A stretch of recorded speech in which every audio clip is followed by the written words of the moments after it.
Dear student, आज हम लोग जो टॉपिक पढ़ने वाले हैं इसका नाम है लोकस। ठीक है, अब थोड़ा देखिए बच्चा लोग को ना लोकस में कुछ ज़्यादा दिक्कत होता है। क्यों होता है थोड़ा समझ लेते हैं। लोकस है क्या? लोकस आप कह सकते हैं एक मूविंग पॉइंट है। लोकस क्या है? आपका एक मूविंग पॉइंट है जो सर्टेन कंडीशन आपका फॉलो करेगा। जैसे मैं इसको लिख सकता हूँ क्या, अ moving point follow some conditions या फिर rule throughout his journey, throughout its journey। तो इंग्लिश ग्रामर साहित्य में मत लेके चल जाइएगा, जो पढ़ा था फील कीजिएगा चीज़ों को, समझाने के लिए लिखा गया है। एक मूविंग पॉइंट है जो मूव करते समय याद रखिएगा कुछ कंडीशन को फॉलो कर रही है या कुछ रूल्स को फॉलो कर रही है थ्रू आउट से जर्नी। वो जब तक मूव करेगी तब तक उस रूल को फॉलो करते रहेगी। ठीक है, मैं आपको इस तरह बता रहा हूँ, सुनिएगा। हम लोग हर चीज़ के लिए कुछ रिचुअल या कुछ चीज़ों को मान के चलते हैं।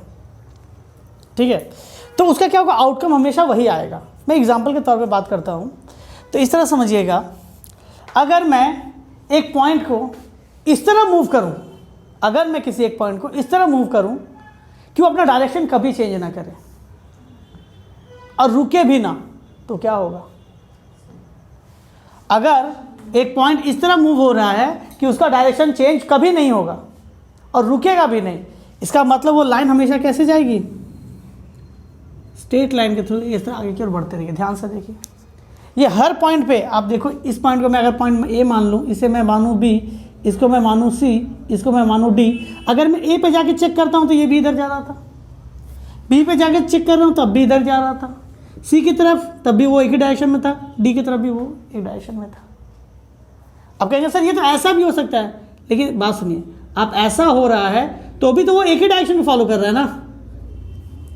तो अगर मैं आपसे कहता हूँ एक ऐसा लोकस बताओ जहाँ पे पॉइंट एक ही डायरेक्शन में मूव कर रहा होगा और अपना डायरेक्शन अपने जर्नी में कभी भी चेंज नहीं करेगा, तो आप क्या कहेंगे? सर वो स्ट्रेट लाइन के अलावा कुछ हो ही नहीं सकता।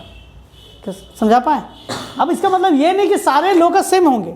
तो लोकस क्या समझा पाए? लोकस इसी को कहा गया, वो पॉइंट कैसे मूव कर रहा है वो लोकस है।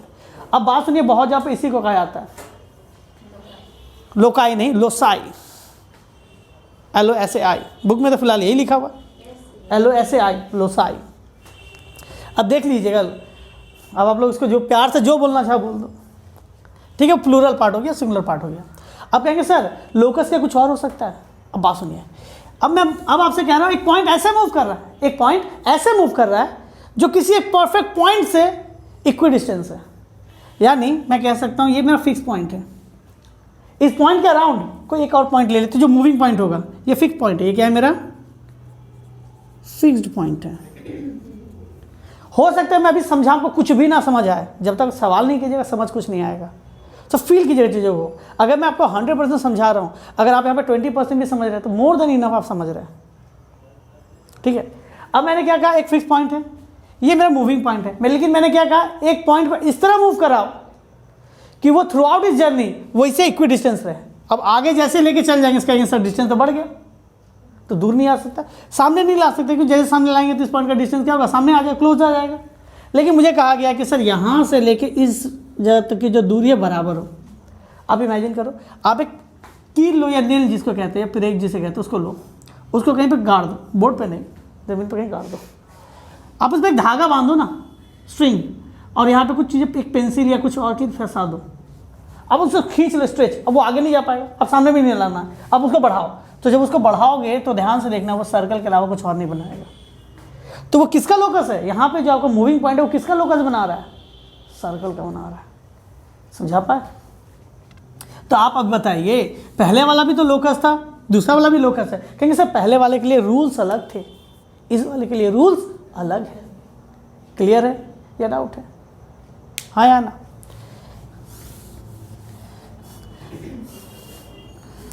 अगर आपसे कहा जाए एक पॉइंट इस तरह मूव हो रहा है कि वो एक लाइन से ना, एक लाइन है, स्ट्रेट लाइन है, उससे हमेशा इक्वी डिस्टेंस पे है। एक पॉइंट इस तरह से मूव हो रही है कि वो गिवन लाइन से क्या है, इक्वी डिस्टेंस है। तो गिवन लाइन से इक्वी डिस्टेंस यानी गिवन लाइन में फिक्स होगा, इससे इक्वी डिस्टेंस है। तो देखो वो लाइन क्या होगा, इक्वी डिस्टेंस, ध्यान से देखिए वो पैरेलल होगा। वो लाइन क्या होगा, पैरेलल होगा। याद रखिए जो मैं आपसे कह रहा हूं उसका कन्वर्स भी ट्रू है।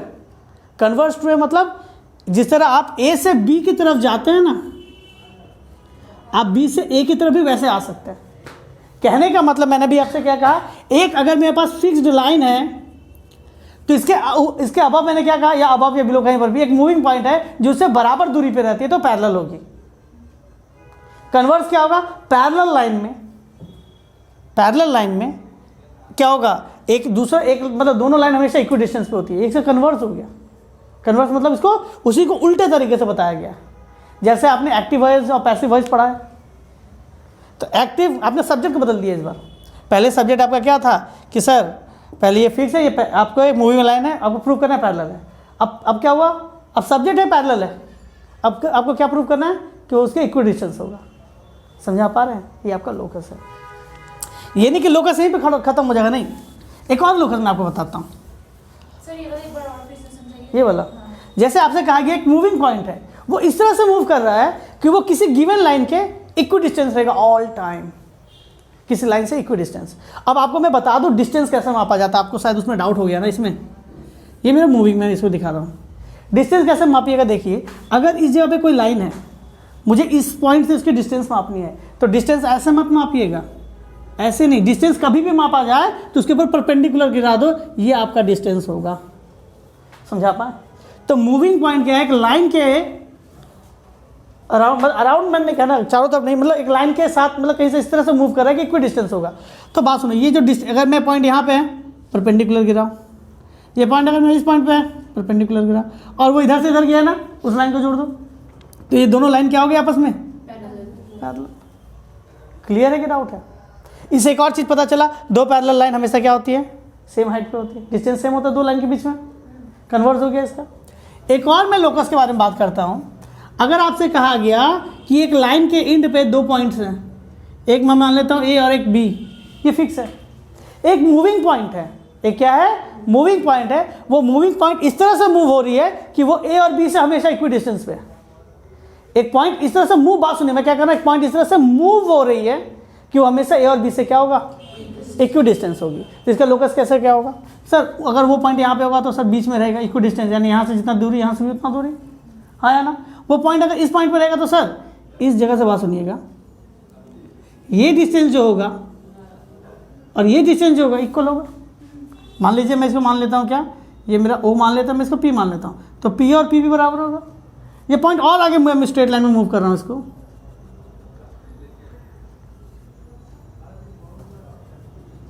तो क्या होगा, ए क्यू और बी क्यू इक्वल होगा, हाँ या ना। तो इस लाइन का क्या होगा, मैं कह सकता हूं कि ये लाइन इसको परपेंडिकुलर बाइसेक्ट कर रहा होगा। ध्यान से देखो, आपसे कहा गया एक लाइन है जिसके दो पॉइंट फिक्स है, और उसके में एक और क्या कहा गया एक पॉइंट मूविंग पॉइंट, यानी एक पॉइंट मूविंग पॉइंट इस तरह से है कि वो दोनों पॉइंट्स हमेशा क्या फिक्स डिस्टेंस पे है। तो यहाँ पे हो सकता है, यहाँ पे हो सकता है, यहाँ पे हो सकता है, कहीं पर भी हो सकता है। तो वो लाइन मैं इस तरह से अरेंज कर सकता हूँ। इससे आपने एक ट्राइंगल बनाया, वो ट्राइंगल हमेशा वो लाइन ध्यान से देखो, अगर वो इसके ऊपर आ रहा होगा तो मिड पॉइंट पर आ रहा होगा, और कहीं से उसका डिस्टेंस में गिराता हूँ तो परपेंडिकुलर होगा। तो मैं कह सकता हूँ कि वो लाइन का लोकस क्या होगा, परपेंडिकुलर बाइसेक्टर होगा। तो लाइन का लोकस किस तरह से होगा, इसको थोड़ा अगर इस तरह कहा जाए कि एक लाइन है उसके दो फिक्स पॉइंट है ए और बी, एक लाइन है उसके दो फिक्स पॉइंट है ए और बी, तो इसका जो लोकस कहा जाए एक ऐसा पॉइंट का जो इसके परपेंडिकुलर बाइसेक्टर होगा। जो लोकस क्या कहा गया, एक ऐसा लाइन का जो इसके पर क्या होगा, परपेंडिकुलर बाइसेक्टर होगा। इस लाइन का हर पॉइंट इससे इक्वी डिस्टेंस होगा। जिस पॉइंट पर अगर मैं इस पॉइंट के बारे में बात कर रहा हूँ तो इसी समय ए से इसका डिस्टेंस देखो, और इस तरह से मैं डिस्टेंस कह रहा हूँ, डायरेक्टली इसको ज्वाइन कर दो। तो ये जो डिस्टेंस होगा आपका पी ए और पी बी दोनों क्या होगा, आपस में इक्वल होगा। क्लियर है कि डाउट है? ठीक है, यहाँ तक थोड़ा डाइजेस्ट कीजिए, फिर मैं आगे आपको और समझा रहा हूँ। हाँ देखिए, आपने बहुत अच्छा पूछा। एकदम इसका उल्टा भी हो सकता है कि एक परपेंडिकुलर बाइसेक्टर है तो उसका हर पॉइंट अगर मैं किसी भी पॉइंट पे उसको फिक्स कर दूं ना तो वो दोनों इनसे इक्वी डिस्टेंस होगा। यही ना आप कह रहे हैं? हाँ, इसका कन्वर्स भी ट्रू होता है। अगर आप कभी भी लोकस के बारे में बात करते हैं तो जहाँ आप ए से बी जब जाते हैं कि इधर से जब ये प्रूफ हो रहा है तो इसका इधर से इधर भी प्रूफ होगा। तो हर लोकस का कन्वर्स भी ट्रू होता है। ठीक है, चलिए तो इसको पढ़ लीजिए, पढ़ा दे। देखिएगा, the locus of a point, देखिए सवाल, the locus of a point which is equidistance from two fix point. नहीं, क्वेश्चन इतना मजेदार है, क्या कहा जाएगा बताइए। The locus of a point which is equidistance from two fix points is the perpendicular bisector of a line segment joining the fix point. इसका मतलब समझिए क्या कह रहा है। लोकस ऑफ अ पॉइंट, एक पॉइंट जो मूव कर रहा है, लोकस ऑफ अ पॉइंट, एक पॉइंट जो मूव कर रहा है, which is equidistance from two fix point. वो क्या है, दो फिक्स पॉइंट से इक्वी डिस्टेंस है। सपोज एक पॉइंट है ए और एक पॉइंट क्या है बी, इससे मैं लोकस मान लेता हूँ पी, इक्वी डिस्टेंस है। देखो ए पी और बी पी इक्वी डिस्टेंस है, ठीक है, यानी पी कैसे ही मूव करेगा हमेशा बराबर डिस्टेंस पर रहेगा। अब बात क्या कह रहा है, is the perpendicular bisector of the line segment. अगर मैं इसको ज्वाइन कर दूं ना ए बी को, तो ये जो पी जो मूव कर रहा होगा ना, वो पी इस तरह से मूव कर रहा होगा। यानी कहने का मतलब पी इस तरह से मूव कर रहा होगा कि परपेंडिकुलर बाइसेक्टर, यानी इसको परपेंडिकुलरली हाफ हाफ पे काट रहा होगा। ठीक है, अब कहेंगे इसको प्रूव कैसे करेंगे कि क्या है क्या नहीं है। इसका लोकस रहेगा तो कैसे प्रूव किया जाएगा कि अब तब इसको सॉल्व करते हैं। तो मैं गिवन में लिखता हूं P is a moving point. क्या लिखा जाएगा, P is a moving point. P is a moving point. AP is equal to BP। क्या दिया, which is equidistance from two fix point, AP and BP equidistance. तो ये line जब ऊपर से मूव कर रहा होगा, ये लाइन जब नीचे आके इसको टच कर रहा होगा, सपोज Q पॉइंट पर टच कर रहा, तब ये लोकस अपने प्रॉपर्टी को होल्ड करेगा। यही ये P पॉइंट जब इस जगह पे था, जब यही पॉइंट जब आगे नीचे आ जाएगा, तो ये मूव कर रहा, ये P इधर भी हो सकता था, तो ऐसे जाएगा लाइन, तब ऐसे लाइन जाएगा। तो ये मूव करते करते जब नीचे की ओर आ रहा होगा ना, तो आगे कहाँ पे टच कर रहा है, Q पॉइंट पे। तो भी तो क्या होगा, इक्वी डिस्टेंस फ्रॉम पॉइंट, यानी तो भी तो A से बराबर दूरी और B से बराबर दूरी पे होगा। इट मीन्स मुझे पता है कि AQ और BQ क्या है, इक्वल है, क्योंकि मूव करते करते इसको टच कर रहा है, मूव करते करते इसको क्या हो रहा है, टच कर रहा है। तो मैं लिख सकता हूँ AQ is equal to BQ। ये क्या होगा, बाय क्वेश्चन या गिवन डेटा से निकल गया। अब प्रूफ क्या करना है, आरटीपी यहाँ पे कहा गया परपेंडिकुलर बाइसेक्टर होगा, यानी मुझे कहा गया PQ is perpendicular on AB। ये मुझे प्रूफ करने के लिए कहा गया कि अगर कोई पॉइंट इस तरह से मूव कर रहा है कि वो इक्वी डिस्टेंस होगा, तो उसके ज्वाइन किए हुए लाइन को वो टच करेगा तो क्या होगा, परपेंडिकुलरली आधा आधा करेगा। तो मुझे पता है कि आधा आधा कर रहा है क्योंकि इक्वी डिस्टेंस है। तो अब आएगा प्रूफ में, तो आएंगे तो क्या करेंगे बताइए। तो आरटीपी में आप क्या लिखेंगे, ज्वाइन PQ। ठीक है, अब लेंगे ट्राइंगल प्रूफ में, बहुत इजी है। Triangle APQ and triangle BPQ, APQ और BPQ, दो ट्राइंगल ले लिए। अब देखिए आपसे क्या क्या कहा गया था, point which is equi distance, यानी AP और BP क्या क्या आपको गिवन में दिया हुआ। तो मैं लिख सकता हूँ इसका AP इसके BP के बराबर है। ये क्या हो गया आपका गिवन। दूसरा AQ किसके बराबर है, BQ के। AQ बराबर है BQ के। ठीक है भाई, प्रॉपर्टी जो भी कहते हैं ऑलरेडी। अभी देखो, इसको मैं डबल स्ट्रोक दिखा देता हूँ। PQ इसके पास भी, PQ उसके पास भी, तो मैं लिख सकता हूँ PQ is equal to PQ। ये क्या हो गया आपका कॉमन साइड। आप बता सकते कौन सा एग्जाम लगा रहे हैं यहाँ पे, साइड। हाँ जगह है नीचे लिखने का, तो लिखेंगे by exam side triangle APQ। अब देखिए कॉन्ग्रुएंसी कैसे लिखते हैं आप लोग बताया गया है। पहले देख लीजिए, first stroke second stroke A पे मिल रहा है, इसका फर्स्ट और सेकंड का मिल रहा है, देखो इसका फर्स्ट स्ट्रोक का सेकंड स्ट्रोक A पे मिल रहा है, इसका फर्स्ट और सेकंड स्ट्रोक का मिल रहा है B पे। तो जहाँ A वहाँ पे B, A से P फर्स्ट स्ट्रोक, B से P फर्स्ट स्ट्रोक, जो बच गया वो Q। हाँ या ना। अगर मैं यहाँ पे CPCT लगाऊँ, बात सुनिए, अगर मैं यहाँ पे CPCT लगाऊँ बाय CPCT, मुझे तो प्रूव करना है कि परपेंडिकुलर होगा। तो मैं लिख सकता हूँ AQ फिर P, तो BQ और P आपस में सेम होगा। देख पा रहे हो, A से Q फिर P, तो क्या B से Q फिर P बराबर होगा AQP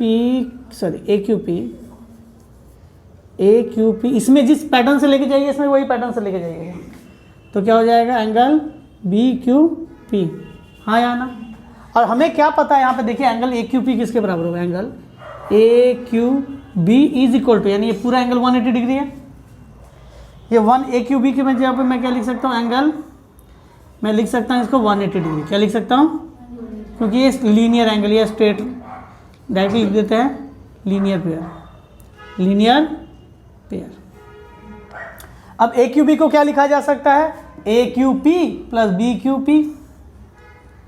AQB को क्या लिख सकते हैं, यही ना, ये और ये plus angle AQP plus angle BQP is equal to 180। हमको पता है दोनों एंगल के आपस में AQP और BQP के आपस में बराबर है, तो मैं इसको लिख सकता हूँ, ये भी AQP है ना, तो AQP के जगह पे BQP लिख देते हैं, तो इसको लिख देंगे angle BQP plus angle BQP 180। मैं डायरेक्ट यहाँ पे लिखता हूँ बाई इक्वेशन 1, बाई इक्वेशन, इसे इक्वेशन 1 मान लीजिए। हाँ या ना। तो देखिए BQP कितनी बार हो गया, 2 बार, क्योंकि मैंने इस AQP को क्या कर लिख दिया, BQP लिख दिया, दोनों बराबर ही है ना, तो इसके जगह पे ये लिख दिया, तो ये भी BQP, ये ऑलरेडी BQP था, इसलिए 2 बार BQP, तो 2 times of BQP is equal to 180 degree, तो इसको काटेगा तो 90 डिग्री, तो angle BQP is equal to 90 degree. तो ये देखिए 90 डिग्री हो गया, तो मुझे पता है BQP और AQP तो बराबर ही है, तो मैं लिख सकता हूँ, सो हम लोग कह सकते हैं कि A कह सकते हैं, AB पे जो PQ गिरा है वो क्या कह सकते हैं, PQ is perpendicular fall on AB। Proved हो गया, यही तो लोकस है।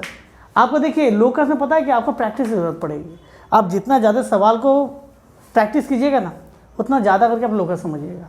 आपको सिर्फ थ्योरम प्रूव करने रहता है और कुछ नहीं, ठीक है। तो हम लोग थ्योरी के हिसाब से इतना ही रखते हैं, बाकी हम लोग वो आपका ऑफलाइन में ही प्रैक्टिस कर लेते हैं। तो ICSE का मैथ का वीडियो यहीं तक रहेगा आपका इस साल का, ठीक है। चलिए बाय।